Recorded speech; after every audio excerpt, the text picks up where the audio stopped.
Pada video kali ini akan dijelaskan mengenai sistem saraf.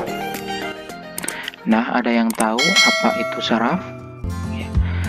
Jadi, saraf atau sistem saraf merupakan pusat kontrol tubuh, pengaturan dan jaringan komunikasi yang mengarahkan fungsi organ dan sistem tubuh. Dalam hal ini, pusat sendiri nanti terdiri dari semua aktivitas mental yang meliputi pemikiran, pembelajaran, dan memori. Sistem saraf sendiri tersusun atas jutaan sel saraf atau neuron yang membentuk suatu berkas atau disebut dengan vaskulum. Jadi, neuron sendiri adalah komponen utama dari sistem saraf. Untuk menanggapi suatu rangsangan, terdapat 3 komponen yang harus dimiliki oleh sistem saraf. Di antaranya adalah reseptor, pengantaran impuls, dan efektor. Adapun fungsi dari sistem saraf sendiri yaitu yang pertama, menerima informasi dari dalam maupun dari luar melalui afferent sensory pathway atau jalur sensori afferent. Yang kedua, mengkomunikasikan informasi antara sistem saraf perifer dan sistem saraf pusat. Kemudian, mengolah informasi yang diterima baik di tingkat saraf maupun di otak untuk menentukan respon yang tepat dengan situasi yang dihadapi. Yang terakhir, menghantarkan informasi secara cepat melalui afferent pathway yaitu berupa motorik ke organ-organ tubuh sebagai contoh yaitu atau memodifikasi tindakan. Adapun jenis-jenis dari sel saraf berdasarkan fungsinya dibagi menjadi 3, yaitu sel saraf sensorik, sel saraf motorik, dan sel saraf penghubung. Sel saraf sensorik yaitu sel saraf yang mempunyai fungsi menerima rangsangan yang datang kepada tubuh atau panca indera, dirubah jadi impuls atau rangsangan saraf dan meneruskan ke otak. Kemudian, sel saraf motorik merupakan sel saraf yang mempunyai fungsi untuk membawa impuls dari pusat saraf dan sumsum tulang belakang menuju otak. Kemudian sel saraf penghubung yaitu berupa neuron ini menghubungkan neuron sensorik dan motorik atau menyampaikan informasi ke seluruh interneuron lainnya. Untuk lebih jelasnya bisa dilihat dari gambar ini. Jadi terdapat sistem saraf pusat dan sistem saraf tepi, yaitu ada interneuron, neuron afferent, dan neuron afferent. Ya. Kemudian kalau berdasarkan strukturnya, sel saraf dibagi menjadi beberapa, yaitu ada unipolar. Unipolar sendiri yaitu neuron unipolar, neuron yang memiliki satu buah akson yang bercabang. Neuron unipolar ini hanya memiliki satu uluran yang timbul dari badan sel. Untuk gambarnya bisa dilihat di samping. Ini contohnya yaitu pada neuron sensorik unipolar yaitu dapat pada hewan sel yang masih tingkat rendah, contohnya amoeba. Kemudian jenis yang kedua yaitu bipolar, yaitu neuron yang memiliki satu akson dan satu dendrit. Ya, dalam hal ini neuron bipolar ini memiliki 2 uluran yaitu akson dan dendrit. Badan selnya berbentuk lonjong dan ulurannya timbul dari 2 ujung badan sel. Ini contohnya pada retina, kemudian ada kolea, dan pada epitel olfaktori. Ya, jadi sel bipolar nanti ditemui di retina, koklea, dan olfaktori tadi.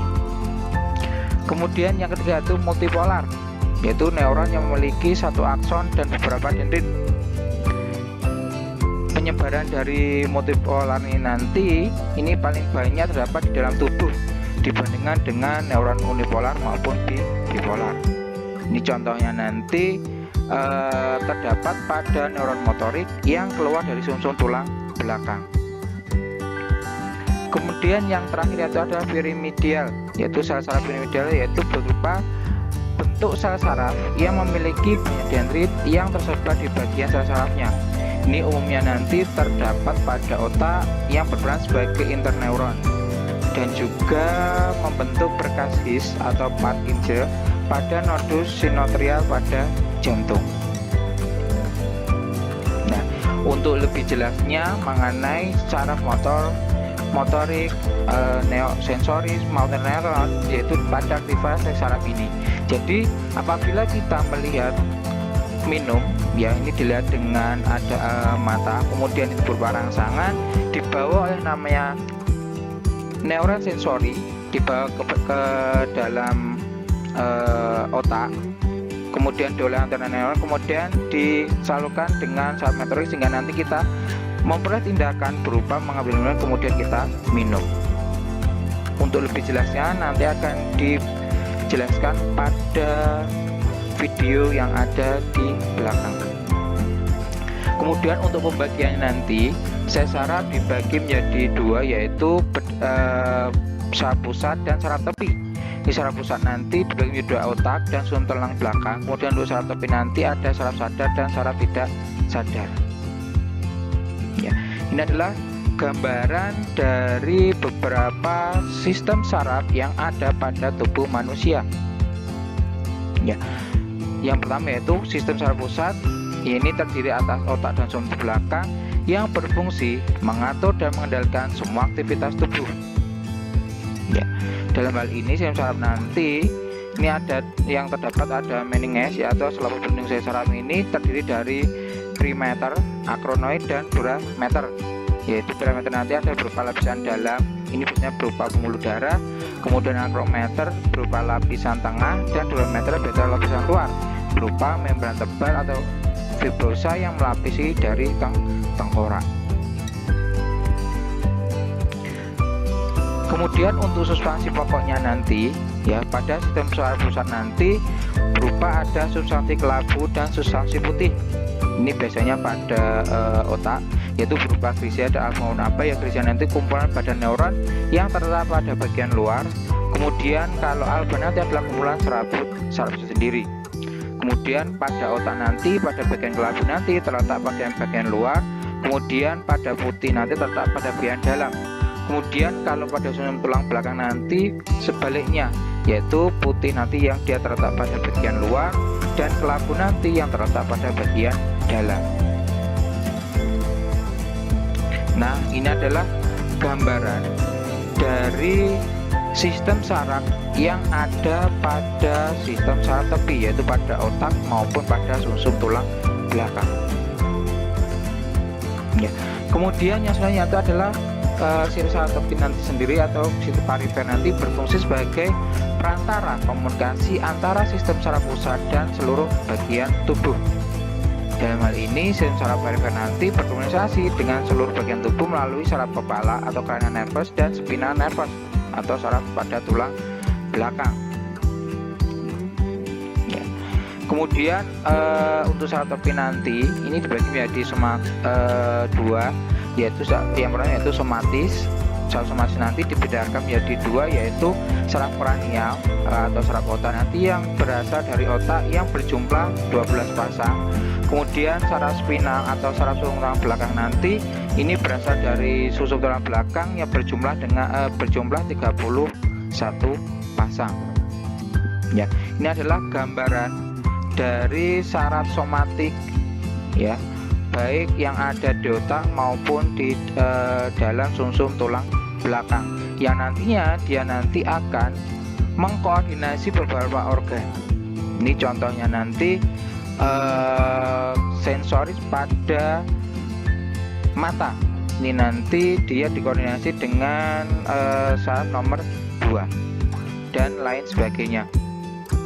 Kemudian untuk yang tulang belakang nanti yang dibagi menjadi beberapa tadi ya. Jadi nanti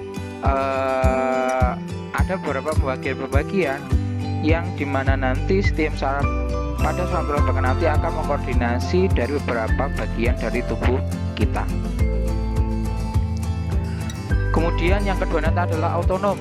Ya, ini bagi menjadi dua, yaitu saraf simpatik dan parasimpatik. Yaitu saraf simpatik nanti adalah dia sistem kerjanya nanti pada umumnya merangsang kerja organ.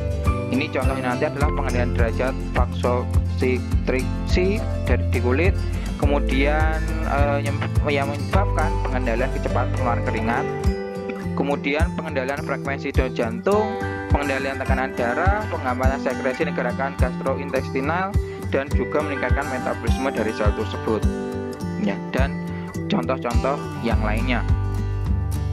Kemudian untuk yang kedua yaitu saraf parasimpatik nanti adalah ini biasanya SIM kerja nanti pada umumnya akan menghambat kerja di organ tersebut dan nanti akan mengendalikan kefokusan mata dan didilatasi pupil. Kemudian mengendalikan sekresi kelenjar ludah, jantung, sekresi lambung, dan sekresi dari pankreas itu sendiri. Ini adalah gambaran dari perbandingan antara saraf parasimpatik dan saraf simpatik itu sendiri. Ya, jadi ada yang dia nanti mengendalikan dan ada nanti dia yang tidak dikendalikan. Kemudian pembagian dari saraf topi nanti kalau berdasarkan arah impulsnya nanti akan dibagi menjadi berupa sistem saraf efferent dan saraf afferent dan saraf efferent. Jadi kalau afferent nanti adalah dia nanti yang membawa impuls saraf dari reseptor menuju sistem saraf pusat. Kemudian kalau saraf efferent nanti adalah yang membawa impuls atau rangsangan saraf dari sistem saraf pusat ke efektor itu sendiri. Ya, kemudian untuk bagian-bagian dari saraf nanti, ya nanti ada namanya dendrit, kemudian ada badan sel, akson, selubung mielin, sel sekuan, nodus Revier, dan sinapsis. Oke. Kita bahas satu-satu. Yang pertama yaitu berupa badan sel. Badan sel ini adalah merupakan bagian yang paling besar dari sel saraf yang mengandung inti tunggal. Jadi dalam sel saraf, dalam badan sel nanti terdapat yang namanya inti sel. Jadi ini nanti fungsinya nanti untuk menerima rangsangan dari dendrit dan meneruskan lagi ke akson. Kemudian yang kedua nanti ada dendrit. Dendrit sendiri nanti adalah merupakan serabut sel saraf pendek yang bercabang-cabang seperti halnya cabang-cabang pohon dan merupakan daerah reseptif neuron yang berfungsi untuk menerima dan mengantarkan rangsangan ke badan sel itu sendiri. Jadi dendrit nanti dia nanti yang menerima rangsang ataupun dia nanti yang mengantarkan rangsang ke badan sel itu sendiri. Kemudian selanjutnya adalah akson. Akson sendiri nanti merupakan neurit yang merupakan serabut sel saraf yang panjang yang merupakan penjuluran dari sitoplasma badan sel itu sendiri. Di dalam neurit nanti terdapat namanya mielin, kemudian sel sekuan, dan nodus Revier. Kemudian yang selanjutnya itu adalah selubung mielin. Selubung mielin nanti adalah berupa zat lipoprotein yang membentuk selubung multilayer di sekitar akson yang membantu dalam kecepatan konduksi impuls listrik yang melewati sel saraf itu sendiri. Kemudian kalau sel sekuan nanti adalah bagian sel gilia pada sistem saraf yang membungkus akson beberapa kali hingga membentuk selubung mielin yang berfungsi mempercepat jalannya impuls dan regenerasi sistem saraf topi yang rusak. Jadi sel nanti dia fungsinya nanti dapat mempercepat dan juga nanti dia dapat meregenerasi atau istilahnya nanti dia akan memperbaiki sel saraf tepi yang dia rusak. Kemudian yang selanjutnya nanti pada bagian akson yang selanjutnya yaitu berupa nodus Revier, yaitu berupa bagian akson yang tidak diselubungi oleh mielin yang punya nanti juga akan mempercepat impuls. Jadi di dalam akson nanti ada yang diselubungi dengan selubung mielin dan ada bagian yang tidak diselubungi dengan selaput mielin. Kemudian terakhir adalah sinapsis, yaitu berupa pertemuan antara ujung neurit dari sel saraf satu dengan ujung dendrit di sel saraf lain. Jadi sinapsis inilah yang akan membawa rangsangan dari badan sel yang lainnya ke badan sel yang berikutnya. Bagaimana cara kerja sistem saraf apabila tangan kita terkena panas? Ya, jadi banyak hewan merespon rangsangan lingkungan menggunakan sel saraf khusus yang disebut dengan neuron. Stimulus tersebut akan dideteksi oleh reseptor sensorik dari tubuh merespon melalui efektor motorik. Sel-sel ini nanti bekerja bersama memungkinkan untuk merespon dengan sangat cepat ketika menyentuh suatu panas. Jadi reseptor panas nanti dari sensorit akan mendeteksi rangsangan dan mengirim informasi panas ke interneuron di sistem saraf pusat Anda. Dari sini neuron motor ini nanti akan mengirim respon dari sistem saraf pusat ke otot rangka di lengan Anda, sehingga nanti otot berkontraksi sehingga nanti akan menghindari panas tersebut. Adapun proses transmisi saraf nanti yang mendasari tindakan yang terjadi neuron di seluruh tubuh, neuron nanti akan mentransmisikan informasi tersebut melalui perubahan potensi listrik dari membran melalui pergerakan ion melintasi membran. Dalam hal ini, gradien elektromagnetik nanti yang mengatur pergerakan ion-ion ini nanti akan menghasilkan impuls listrik berupa sel listrik saraf sedang tidak bekerja ketika sel saraf nanti belum mendapatkan rangsangan dari sel panas tersebut. Ya, pada saat rangsangan tidak ada, sel saraf nanti akan menghasilkan ion natrium yang tidak merata di luar sel ion nanti, sehingga nanti akan membuat bagian luar sel saraf berarti positif dibandingkan dengan sel saraf bagian sel saraf tersebut. Jadi kejadian tersebut nanti disebut dengan polarisasi. Ya, jadi proses transmisi dari ion natrium kalium nanti akan mempengaruhi dari polarisasi yang ada di dalam sel saraf. Ya, adapun adanya depolarisasi nanti cukup besar nanti sehingga nanti akan menyebabkan potensial aksi impuls listrik nanti memperhatikan impuls listriknya untuk memperkuat aksinya di semua akson. Jadi potensi aksi nanti bergerak menurun akson ketika depolarisasi area membran menyebabkan saluran ion natrium yang berdekatan membuka. Masuknya ion natrium nanti akan menghasilkan depolarisasi membran di sepanjang membran. Setelah penundaan singkat, saluran ion natrium terbuka dan ion kalium nanti akan keluar. Ya, sehingga nanti repolarisasi membran nanti akan terjadi. Ya, agar neuron aktif kembali, potensial membran nanti akan membutuhkan waktu untuk istirahat agar kembali stabil. Dengan adanya enzim ATP natrium kalium nanti yang digunakan untuk memindahkan ion natrium dan kalium yang terhadap gradien konsentrasinya. Jadi adanya perpindahan ion natrium kalium nanti disebabkan adanya enzim ATPase sodium potasium. Ya, sehingga nanti ion natrium nanti dia nanti bisa kembali seperti semula. Ya, jadi berupa karena potensial aksi bergerak nanti menurun akson, ion nanti hanya bergerak dengan bergerak mendifusi dalam arah jarak pendek, mempunyai sinyal bergerak dengan cepat. Pada terminal akson, impuls listrik berpindah dari sel lain kepada koneksi seluler yang disebut dengan sinapsis. Ya, pada ruang antara neuron presinapsis nanti dan sel postsinapsis nanti yang terdapat disebut dengan celah sinapsis. Ya, neuron prasinapsis nanti akan mengandung molekul sinyal yang disebut dengan neurotransmitter yang dikemas di dalam vesikula. Jika impuls telah sampai di ujung sinapsis, menyebabkan peningkatan permeabilitas membran prasinapsis terhadap ion Ca2+ yang mengakibatkan ion tersebut melebur dan dengan membran prasinapsis. Ketika potensial aksi mencapai ujung neuron, neurotransmitter nanti dilepaskan oleh eksotisosis dari neuron ke celah sinaptis. Ya, yaitu neurotransmitter nanti akan mengikat sel-sel berkaitan situs reseptor yang berhubungan dengan saluran ion. Saluran ion terbuka, kemudian pergerakan ion masuk atau keluar dari sel efektor untuk mengubah potensial membran sehingga mentransmisi sinyal dari neuron ke sel efektor. Akibatnya impuls saraf bergerak sangat cepat ke akson arah bergerak ke sel saraf melintasi sinapsis. Adanya hal tersebut, tubuh kita akan merangsang berupa mengangkat tantangan apabila ada rangsangan berupa panas ataupun yang lainnya. Kemudian kejadian selanjutnya yaitu berupa sinaps dan neurotransmitter. Jadi sinaps nanti adalah merupakan titik temu antara ujung neurit dan akson atau akson dari satu neuron dengan ujung dendrit dari neuron lainnya. Di setiap ujung neurit nanti akan membengkok membentuk bonggol yang disebut dengan bonggol sinapsis. Kemudian sebelum impuls dapat menyeberangi celah sinapsis harus diubah menjadi sinyal kimia. Jadi sinyal-sinyal ataupun impuls nanti yang awalnya dia berupa rangsangan nanti dia harus diubah menjadi sinyal kimia berupa nanti pengubuhan ion natrium dan ion kalium yang tadi disebutkan di video tersebut, yaitu adanya perubahan yang diubah dengan adanya enzim ATPase natrium kalium.